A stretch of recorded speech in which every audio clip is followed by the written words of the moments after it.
Hey, it's Larry Sharpe here at FreedomFest. So happy to be having great conversations. And I have with me today somebody who really has been at the forefront of some very important issues we're going to talk about in a few seconds. She is the founder of NBTV, the one and only Naomi Brockwell. How are you? I'm wonderful. How are you? Awesome. I have an interesting story. All right. I actually interviewed John McAfee before he passed away. And on an interview, he got mad at me. Am I about to get mad at you No, too? you might be. You might be mad at me, All but right. that's why I want to bring this up. He said, Larry, you don't understand. Privacy is so important, blah, blah, blah. And I said, John, do I really care? I've kind of given up on it, right? I'm kind of done. What can I do? It's over. And he was like, Larry, you're stupid. What's wrong with you? It's the most important thing ever. I have a feeling, Naomi, you would agree with him. I definitely would agree with Yes, him. I'm stupid twice. You're stupid twice. Yes. And I'll see myself out. Tell me why. Really, tell me why it's so important. I mean, people think of so many other things. That is not on most people's top of their list. Yeah. Why should it be?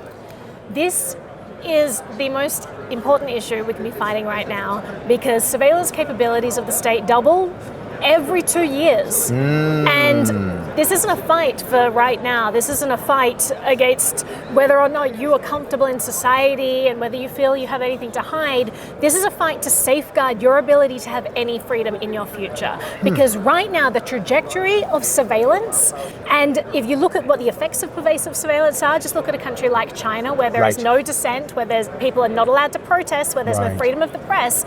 If you want a world like that, then let's just keep on going in our current trajectory. But if not, we need to change culture around privacy and get people to care because we are giving away so much information about ourselves. And regimes come and go. Sure. The regime may change tomorrow. Right. Social norms change overnight, but our data is forever. And so, and we live in a society that is quite vindictive, and they will look at your social media from 15 years ago to dig up something you said. Absolutely. So the fact that our data is forever, and we're creating a complete pattern of life of every single thing that we believe and support and vote for and all of our own personal proclivities. We are creating all of that in permanent records that are not going anywhere. Our data is forever. But you've said something that's really important. You said change culture, not change law or not change regime. Yep. You're saying culture, and I get what you're saying because most Americans, at least, I'm probably across the world, but I'm sure in America, they're giving it up for free. Like they're not being coerced. Right. They're like, take all my stuff. That's the fundamental difference because right now we have the choice whether we want to have privacy or not. In the future, we may not have the choice to be private. And that is what we need to fight for today. We need to fight for the culture around privacy to reaffirm that it's a fundamental part of a free society so we make people value it so that they understand what's at stake because tomorrow we might not have a choice and that's the future that I'm scared of. But don't people say, look, I give it up because it's really convenient. Like if I just give up everything, the AI gives me what I want, I just type in Amazon, I get that, I do want that shirt, right? They know the shirt that I want. I'm like, yes, I do want that shirt, right? It's very convenient. How do I get an individual who says, look, I just want an easy life. I work hard enough, I give up everything. It's really easy. Right, and don't you think it should always be the individual's choice whether they want to give up their privacy in exchange for those cool products that are being targeted at them or that easy AI tool? Don't you think it's up to the individual? Because I give away my data all the time, but I am aware of the consequences each time I do it. I'm aware of the privacy policy of the company I'm dealing with. I'm aware of where that data might end up, and I make that choice being an informed person. And what I'm fighting against is a society of complacency, because I don't believe that our future, we're necessarily going to have that choice. I don't believe that it's always going to be up to us, because I look at the state of things and I look at the pervasive surveillance in our lives, and we're hitting a point where it's going to be almost impossible for us to extricate ourselves from a surveillance apparatus that is controlled by people who have a tremendous amount of power who don't necessarily want that power challenged. So if you believe that in the future you will ever dissent against a government decision, if you think that you will ever not agree with the way the government came down on side of an issue, whether they throw a journalist in jail, or whether they discriminate against a certain sector of society, they don't like a certain demographic. You know, if you think that you're always going to be on the side of government, always, you're always going to toe the line, you're always going to be part of the status quo, you're always going to be part of the mainstream view of something, great, you don't ever need to worry about your privacy. But if you think that you will ever come a point where you're at odds with any of those things, you need to learn how to protect yourself today before it's too late. You need to learn how to use encryption tools, and you need to start to incorporate them in your daily life. So let me go to that part. If I do that, aren't I giving up security, right? Isn't that what people talk about all the time? Look, no, I need security. It's the opposite. I gotta stop the bad guys who are trying to get me and get my family. So let me give up this privacy so the government or the police or the FBI can go get the bad guys, right? Yeah. If I do that, I'm just being selfish, yeah, right? I'm being selfish because I want my privacy, and now, you know, another 9/11 is gonna happen now because of my privacy. Isn't that the story we're told? And isn't that what most people in this country believe? Unfortunately, it is what most people believe. I'm gonna hold for 2 seconds while the clapping stops. There we go. All right, let me re-ask. No, sorry, you don't need to re-ask. Okay, I'm just going to ask. That is exactly what people believe, and it's completely untrue. These are not at odds with each other, and in fact, you giving up your privacy leads to less security. Because a lot of people look at the state of things and they think, oh, okay, I need to get rid of all of my privacy, all of the safeguards that were written into the Constitution, all of the Fourth Amendment that creates checks and balances on how invasive the government should be. I'm going to give all of that up for some outside threat. And they don't realize that throughout history, actually, it's always been an inside threat. It's always the government that becomes autocratic. It's always that trajectory towards increasing power that ends up persecuting people and, you know, citizens in that society. And so what you are doing is making a trade-off and saying, okay, I'm going to give up everything now because I like the government in control, and I'm going to set up an apparatus that will be, you know, sitting there in perpetuity, and it will basically set the stage for some autocratic regime to come in and completely destroy our lives. Like if we think about like Fourth Amendment, right? Yep. It is the right of the people to be secure in their persons, not to have unnecessary searches and seizures. Sure. So where did this come from? It came from the fact that in the UK, or in Britain, the government had these basically blanket warrants that they would use, and that would enable them to go through, rifle through anyone's belongings to find anything they could. Right. And like what's that phrase? You know, write 3 sentences for me, and I'll find something to convict you of. So you know, if you become a problem for a government and you dissent and you push back and you say, no, I'm going to hold you accountable, you become a pest. And if you give them a blanket apparatus to look into every area of your life, obviously they can find something to use against you, and they will. Well, it's funny. So we should be protecting against the government. We've always had checks and balances because it's the government that is also a huge threat, because we've given them the moral sanction on a monopoly on the use of But I want to go one step coercion. further. I want to be not even philosophical like that. I live in New York City. And you say, well, okay, New York City, that's where all the bad things happen, blah, blah, blah. We should have all types of laws. What's actually stopped all the bad guys has been a very simple concept. In New York City, everywhere you go, whether it's a subway or a bus station, wherever it is, you'll see a very simple sign that says, if you see something, say something. Our security apparatus has stopped nothing. Individual people have. We stopped a couple of bombers because someone said, that's wrong. Called the cops. There he is. We didn't require an apparatus. No. We required a vigilant populace. Yeah. A vigilant populace actually stops bad guys, right? But what you're saying, it actually only hurts the good guys.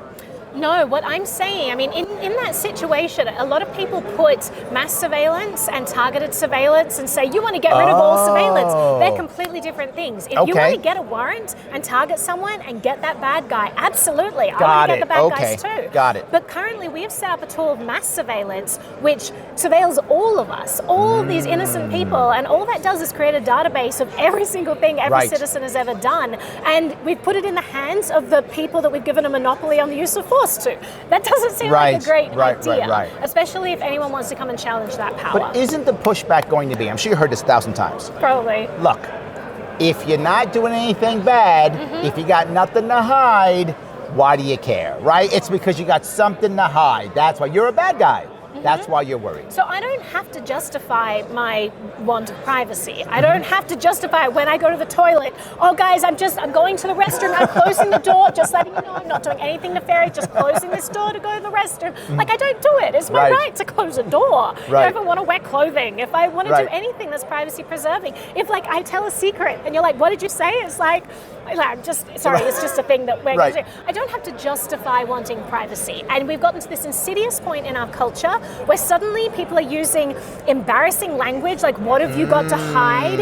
It's meant to basically make people feel ashamed for wanting this thing that throughout history has been our fundamental right. Got it. And that's the insidious part of the culture that I'm interested in changing, because it is our right to have privacy. We don't have to make excuses for it or try to justify where we want it. We can just selectively reveal what we want. A lot of people make privacy, they talk about it as akin to property rights. So my data is my property, and I have the right to sign a contract with a company and give them the data, and we have an agreement of how they use that data. But, you know, if they then break that agreement, I should have the right to hold them accountable for breaking an agreement. Got it. So that's how we can think about this. It's not that I never want anyone to get my data, it's that it should be my choice. Got it. Which companies get my data, which governments get my data, and if they want information about me, they can get a warrant. They can show probable cause, because otherwise we've set up an apparatus where they have unlimited and unchecked power. That's a really scary society, and we may be happy with the current system of our democratic government, but we've set up a system that is so easy and so ripe for abuse, and in every other country we see it being abused. So I feel like we need to be far more cautious of how we've systematized pervasive surveillance, and then we made excuses for the surveillance, and then we've made the people who want privacy feel ashamed for it. That's a recipe for disaster. So let me go one step further, because now we talk about the next piece, which is there's now almost a merger or a marriage now of big tech and government. So big tech says, I'll make your life easier, right? Give me all your information, I'll make life easier, and I won't share it, but no, I'm gonna share it. When the government says I want it, I'm gonna give it to the government, right? So it's almost the government saying, it's not me doing it. Yep, that's exactly what's happening. Right, it's them, it's not me. But then the government takes everything. So I feel like even that has to be addressed. Most people don't see that either. Absolutely. You've hit the nail on the head. A lot of people think about the olden days of private versus government, and they think, well, that brick and mortar store with that, you know, computer that's not linked up to the internet, they have my data, and if the government wants it, they need to get a warrant. What's happened since then is the third party doctrine, which basically says that if you give your data to a third party, you no longer have a reasonable expectation of privacy to that. It's a giant loophole the government has created to get around warrant requirements. And so now they've said, oh, well, the internet, everything you do on the internet requires a third party. Therefore, you've given up all right to privacy because you exist in a digital world, which is crazy. So you're absolutely right that we fundamentally need to address the third party doctrine and eliminate it, because the way that it has been shoehorned into our digital existence, like this was a doctrine that was established in the Supreme Court in the 70s, right? And now we're holding it over and saying, yeah, it still applies. And the government's saying, yeah, it still applies. We can get all of your data, and we can purchase it from all these data brokers. And I think, no, absolutely not. Let's get rid of that, and let's start holding companies accountable when they give away our data without our permission. Because if I enter into a confidential relationship with my lawyer and I have a reasonable expectation of privacy, you know, the government can't come along and say, well, you gave it to a third party. Right. You know, if I enter into a conversation with my doctor, if I enter into a conversation with, I don't know, like the health app I use, it should all apply that if I have that reasonable expectation of privacy, if I say, listen, I don't want anyone getting my data, they should be held accountable for that, and the government should not have the right to use this third-party doctrine as a mechanism for getting all of our information. Wow. Well, I want to ask another question, but before I do that, tell people right now who are watching and listening how they can get a hold of what you're doing, how they can watch what you're doing, how they can get involved. Yeah, so NBTV Media. So NBTV Media. Naomi Brockwell TV, media.com. NBTV.media is our website, but if you look up Naomi Brockwell TV on YouTube or any other third-party platforms, we're on a lot of different more privacy-respecting platforms too.